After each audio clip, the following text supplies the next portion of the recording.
¿sí? Bueno, les voy a comentar aquí cómo vamos a hacer el tratamiento de los datos para llenado de las tablitas que ya les proporcioné. En este caso, ustedes ya tienen sus microcuencas definidas, ¿sí? Que es lo que ya habíamos revisado en trabajos anteriores. En este caso, y aquí ya les muestro la microcuenca que había delimitado anteriormente. Estas son pequeñas, ¿sí? ¿Por qué? Porque el agua va a escurrir y va a salir en algún punto, como ya lo hemos visto. En este caso, pues, el paso es identificar la ruta, ¿sí? Identificar cuál sería la ruta del cauce más largo. En este caso, hay que identificar por dónde se iría el agua, ¿sí? Una vez que escurra, ¿sí? Nos vamos a ver y vamos a aquí con la topografía auxiliarnos un poquito, ¿sí? Para ver cómo es el comportamiento de esta zona, ¿sí?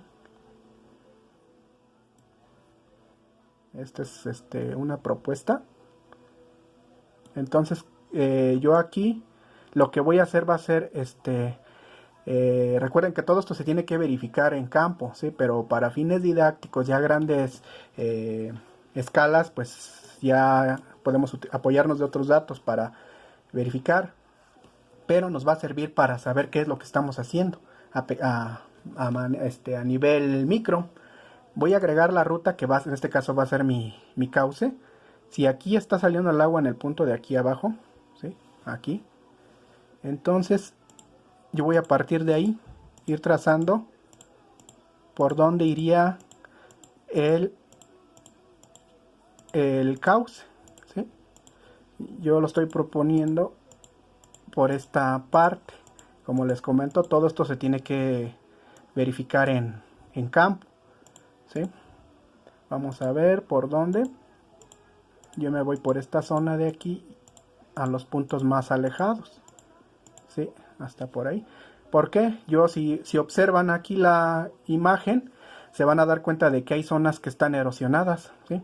Entonces es un indicativo de que por ahí está escurriendo el agua, y las zonas donde se alcanzan a ver árboles, pues donde hay humedad, los árboles crecen. Entonces ya son como criterios de especialización que nos permiten poder determinar por dónde puede escurrir el agua con mayor facilidad, y esto pues es muy bueno, y esto depende pues ya de la experiencia, pero para fines didácticos y prácticos pues nos va a estar ayudando. En este caso yo ya tracé una posible ruta, ¿sí? Le voy a dar un color. En este caso, ahí lo observamos ya, ¿sí? Ahí se ve ya nuestro cauce, ¿sí? Dirigido hasta el punto más largo, ¿sí? Vamos a pensar que a lo mejor pudiera ser por acá, o sea, todo depende, pero si tuviéramos otros recursos como el uso de drones, por ejemplo, o de imágenes Landsat un poquito más sofisticadas, pues podríamos obtenerlo. Incluso hay programas que ya permiten hacer esto, como el Idrisi o el GIS, ¿sí? Pero hay que saber qué es lo que estamos haciendo y qué es lo que vamos a querer obtener. Entonces ya una vez teniendo esta ruta, nos vamos a que se termine su perfil. Este sería el perfil, ¿sí? De ese trazo. Si observamos, el punto más bajo está en este extremo y el punto más alto está en este. Si observamos, casi no hay picos, entonces quiere decir que nuestra propuesta pues es adecuada, es aceptable. Si observamos, aquí nada más tenemos una pequeña ondulación, puede ser alguien a lo mejor recorrer un poquito nuestra línea propuesta para tratar de que sea continua y no se alcance a percibir esa pequeña ondulación, ¿sí? Pero ya vemos que nuestro perfil es aceptable. Tenemos acá los datos de la tabla de Excel que les había comentado. Nos pide longitud y desnivel. Pues aquí, si observan en el perfil, en la parte inferior, ¿sí? Nos da lo que son las distancias, ¿sí? Tenemos distancias y tenemos alturas. Si yo me voy moviendo, me va dando las distancias, ¿sí? En el eje horizontal, acá tenemos 252 metros y altura de 2603. Si yo me muevo un poquito, digamos a 20 metros o hasta acá, hasta 500 metros, me da la altura y me da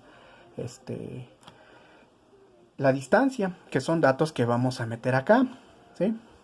Las longitudes y los desniveles, ¿sí? Por ejemplo, ahí los desniveles acá en la tabla lo tenemos a cada 10 metros y hay que ir identificando esas longitudes. No es necesario que sean tan precisas como en el caso de la tablita, pero sí lo más cercanas a valores reales. Entonces, pues eso es muy importante para que esos valores los podamos meter en esa tablita, ¿sí? Por ejemplo, vamos a ver que aquí tenemos a 1 kilómetro.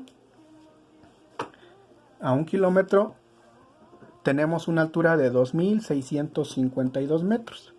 Y si yo me voy a 1 kilómetro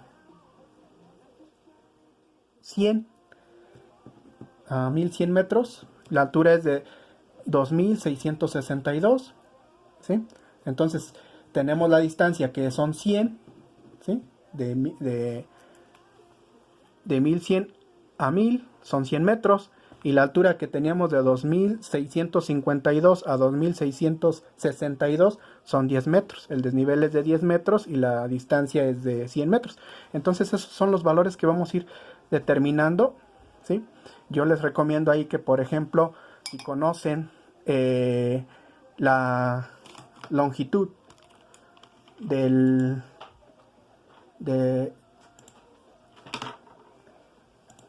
cauce, ¿sí?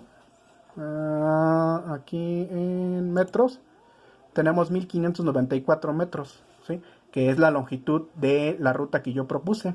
Entonces, que yo la divida en tramos un poquito más cortos para poder determinar a qué distancias voy a estar evaluando las alturas, ¿sí?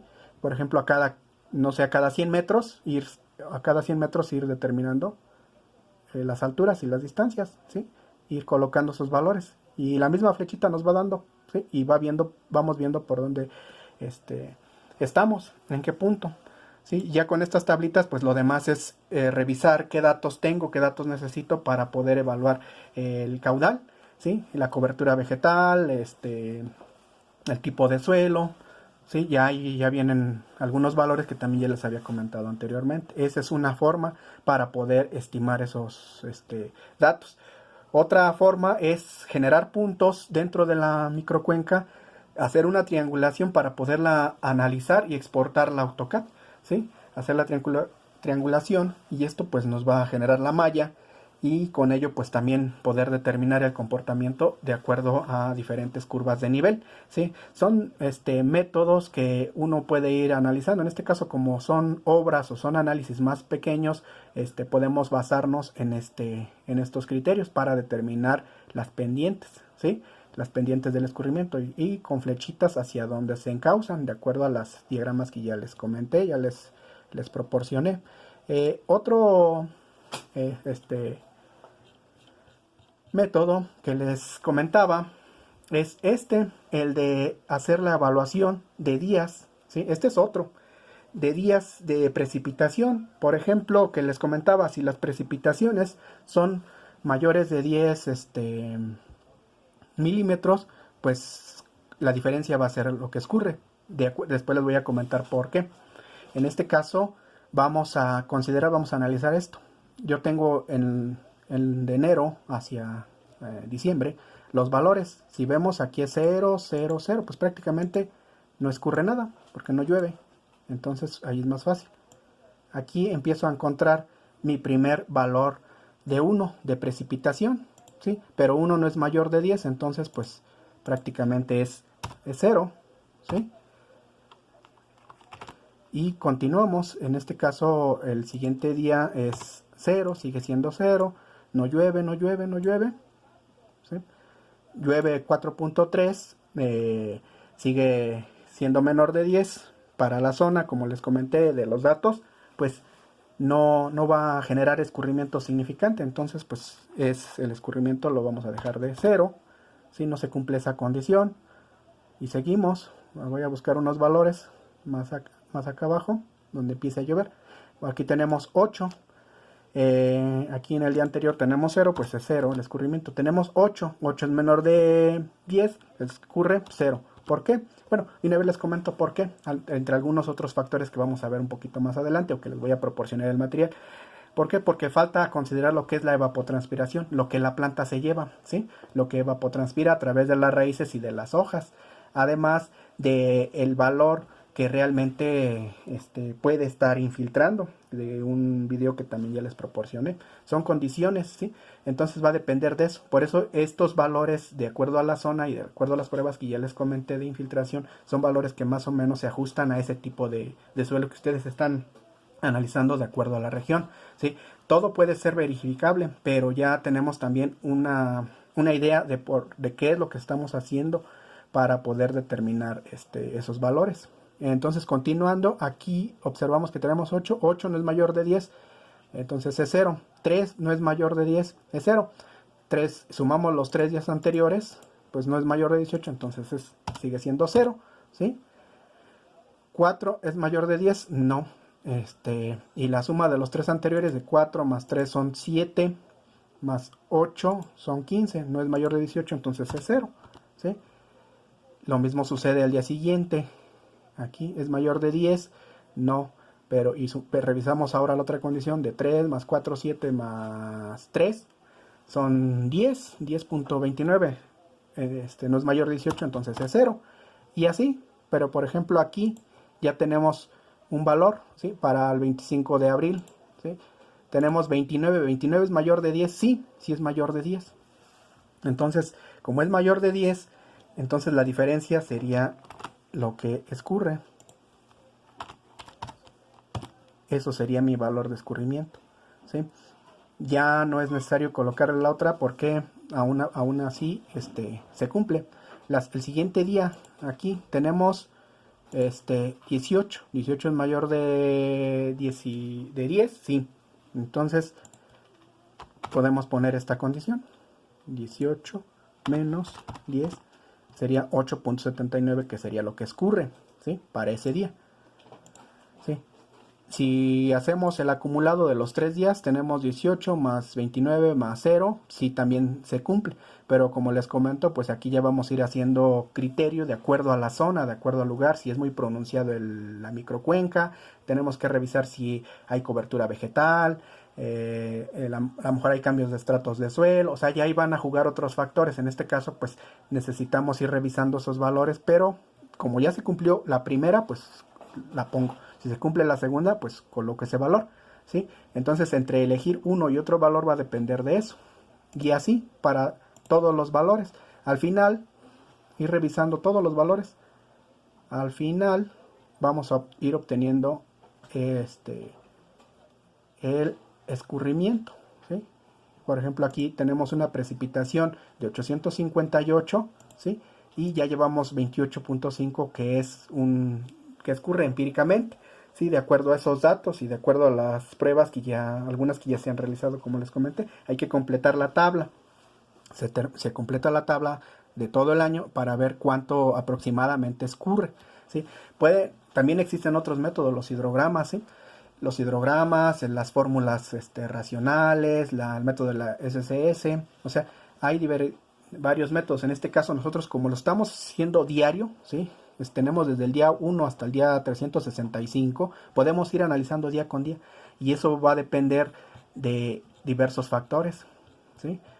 Y es un poquito más representativo porque estamos analizando lo que sucedió el día de ayer, el día de antier y el día de hoy, y vamos comparando si llovió, por ejemplo, el día domingo y llovió el lunes, y hoy pues sabemos que el suelo va a estar húmedo y eso va a generar escurrimiento. Entonces estamos pensando, idealizando realmente lo que está sucediendo con nuestros datos y con lo que tenemos de la interpretación gráfica de googlear. Entonces esto es importante también a manera datos diarios, ¿sí? En este caso para datos diarios. Cuando no se tienen datos diarios, pues sí tenemos que apoyarnos de tablas y de isoyetas, hidogramas y demás recursos para generar eso. Sin embargo, pues todos los métodos tienen un grado de precisión y de aproximación, pero pues depende de la exactitud y la fiabilidad de los mismos. En este caso, como ustedes ya partieron de un tratamiento de datos de las estaciones climatológicas de Conagua, pues si han hecho un adecuado depuración de los mismos, pues sus datos van a ser más certeros. ¿Sí? Entonces, hasta ahorita tenemos esta columna de una aproximación de escurrimiento de acuerdo a sus condiciones. Y ya para más adelante vamos a ver lo que es la evapotranspiración de cultivo, que es lo que la planta de la zona requiere para sobrevivir. Y esto pues ya se los voy a ir proporcionando, los voy a ir apoyando más adelante, pero hasta ahorita pues ya tendrían estos valores y hay que hacer sus tablitas resumen, igual que las de precipitación, incorporar una columna más para lo que es estas condiciones, pero de forma mensual, ¿sí? Para que no se presente toda la información, sino nada más lo más importante, y de igual forma en las mismas gráficas de precipitación incorporar en las mismas gráficas meter lo que son los datos de escurrimiento de acuerdo con estos datos, ¿sí?